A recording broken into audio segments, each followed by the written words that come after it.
마트에서 일을 하는 여성, 전화벨 소리가 울리자 휴대전화를 확인하는데요. 그런데 발신자를 확인하고는 전화를 받지 않습니다. 1시간 뒤 여성의 휴대전화에는 부재중 전화만 20통이 떠 있는데요. 대체 전화를 건 사람은 누구고 여성은 왜 받지 않는 걸까요? 자, 가족분의 제보 사연인데요. 자, 대체 전화를 건 사람이 누굽니까? 네, 7년 전에 전화를 하신 분은 바로 엄마였습니다. 이때 이 제보자는 60대였고 어머니는 80대였는데 어느 날 그냥 엄마가 전화를 하신 거예요. 엄마가 전화하니까 당연히 엄마 이러고 받았겠죠. 그런데 갑자기 엄마께서 할 말이 없다, 할 말을 까먹었다 그러고 바로 끊으시더라는 거예요. 좀 이상하지만 뭐 엄마가 그런가 보다 그러고 말았어요. 그런데 며칠 후에 엄마가 무려 부재중 20통 전화를 계속 걸고 끊고를 하신 거예요. 예. 그래서 놀라갖고 무슨 급한 일이 있나 보다 그러고 막 전화를 해서 엄마 무슨 일이야 물어봤더니 나 전화한 적 없어. 아이고. 그렇게 얘기를 하시는 거예요. 그래서 너무 이상했지만 엄마가 아직 휴대폰 전화가 익숙하지 않아서 이렇게 됐나 보다라고 넘겼는데 또 며칠 후에 경찰서에서 전화가 와서 어머니께서 집 주소가 생각 안 난다 그러면서 아유. 동네를 떠돌고 계시다고 얘기를 했고 병원에 모시고 갔더니 역시 치매라는 진단을 받게 되었습니다. 자, 따님이 뭐 걱정이 많으시겠네요. 네, 근데 딸만 걱정을 하는 것 같습니다. 이 언니와 오빠한테 이야기를 해도 아직 심하지 않으니까 좀 지켜보자면서 대수롭지 않게 여겼다고 합니다. 아버지는 10년 전쯤에 돌아가시고 어머니는 혼자 시골에 계신다고 하는데요. 그래서 딸이 요양병원에라도 보내려고 했지만 이 어머니가 요양병원에는 죽어도 안 간다 이렇게 거부를 하셨다고 합니다. 이런 상황에서 어느 날 슈퍼에서 계산을 안 하고 나오다가 붙잡혀서 경찰에서 전화가 왔다고 합니다. 결국 남편이 당신이 시골로 내려가서 모셔라고 먼저 제안을 했고요. 딸이 또 3남매 중에 잔병 치레를 많이 해서 부모님이 여러 가지로 고생을 하셨나 봐요. 그래서 마지막으로 은혜를 갚을 기회다 이런 생각이 들어서 직장도 그만두고 시골로 내려갔다고 합니다. 아유, 그래도 사위분이 자기 아내를 또 친정엄마 모시라고 보내주셨네.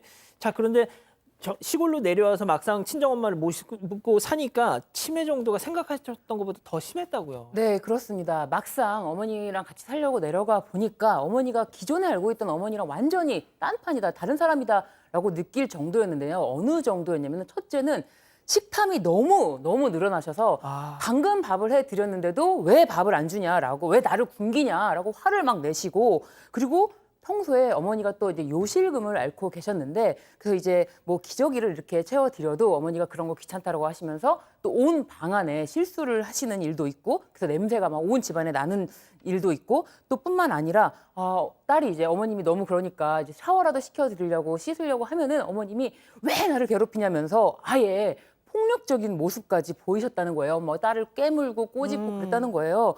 그래서 딸이 내가 진짜 알던 엄마가 맞나 너무 괴로워서 막 이렇게 혼자서 속상해하고 그럴 때 어머님이 아주 간혹 정신이 돌아오시면은 너가 고생이 많다라고 하신다는 거예요. 예. 딸은 진짜 엄마 때문에 눈물이 나지만 또 자기 처지도 그렇고 계속 이렇게 눈물이 많이 난다고 합니다. 자, 지금 채팅창에 우리 가족 여러분들도 같은 아픔을 호소하시는 분들이 많이 계시네요. 자, 그런데 양 변호사님, 일단 난 힘들어, 나도 힘들어, 우리 엄마도 힘들지만 근데 그래도 형제들이 같이 응원을 해주고 좀 나눠주면 근데 그런 관심이 없었습니다. 이게 그런 와중에 이 어머니가 자기는 치매에 있는 걸 알지만 또 남편 제사는 꼭 지내야 된다라고 그렇게 또 주장을 하셨던 모양입니다. 그래서 이게 지금 어머니 혼자 간병을 하면서 그 와중에 뭐 장 봐서 음식 만들고 또 제사를 준비를 하셨대요.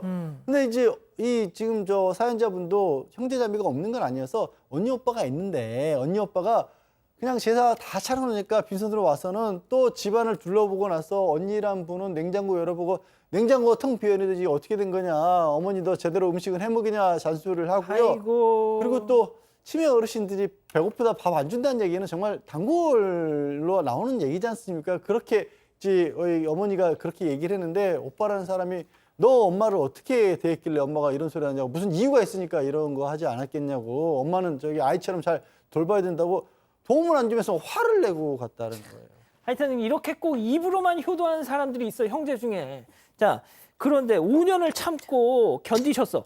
자, 하지만 계속 힘들어지셨다고요. 네, 남편이 큰 교통사고를 당하면서 크게 아이고. 다쳤기 때문인데요. 결국 남편도 직장을 그만두고 시골로 내려왔습니다.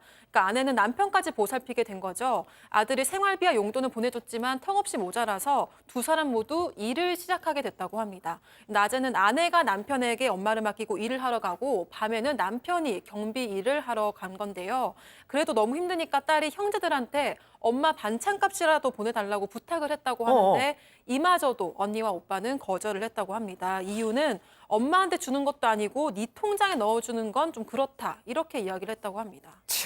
양 변호사님, 왜 막내딸 혼자 이걸 다 짊어져야 됩니까? 그러게나 말입니다. 그래서 우리 막내딸도 돌아가면서 좀 모시자라 그러는데 그럴 수는 또 없다라는 거예요. 왜요? 아까 잠깐 들으셨지만 어. 어렸을 때 좀 잔병치레가 많았으니까 너 엄마 아빠가 너는 특별히 돌봐주지 않았냐라고 하는데 문제는 김병희 효자 없다고 그랬잖아요. 이게 지금 7년째를 가니까 사연자분이 아이고. 내일이 잠들면서 내일이 오는 게 싫다, 눈물이 날 지경이라고 지금 하고 계십니다. 자, 그럼 여기서 오늘의 궁금증 짚어보죠. 자, 치매 걸린 엄마 7년 간병에 너무 지쳤습니다. 형제들과 짐을 나누고 싶은데 이게 제 욕심일까? 무슨 욕심이야, 박 교수님. 그러니까요. 뭐 그 형제 자매들은 그럼 뭐 하늘에서 뚝 떨어졌나요? 엄마가 그러니까. 낳지도 않고 한 번 태어나서 하늘 우러러 한 번도 속 썩인 적도 없고 아픈 적도 없나요? 그리고 또 꼭 엄마한테 뭘 받아야만 어머니를 모시나요? 이 모든 것들이 언니나 뭐 오빠의 얘기가 전혀 이해가 되지 않고요. 간병 우울증이라고 간병을 하면서 우울증이 깊어지는 경우가 너무 많은데 제가 봤을 때는 바로 이 제보자도 지금 그러거든요. 내일이 오는 게 싫어서 잠자기 싫다라는 것은 우울하신 분들이 아주 늘상 하는 아이고. 얘기예요. 나 잠들면 깨지 않았으면 좋겠어요. 그만큼 현실이 힘들다는 건데 막내 동생이 지금 우울증까지 빠지면 어머니는 더 갈 곳도 없어지십니다. 큰 돈 달라는 것도 아니고 반찬값 달라는 건데 당연히 주셔야 된다고 생각합니다.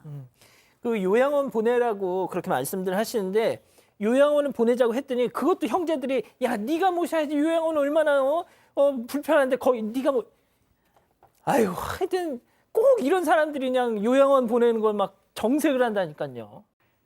가족 여러분, 여러분들의 구독이 사건 반장의 힘이 됩니다. 구독과 좋아요 부탁드립니다.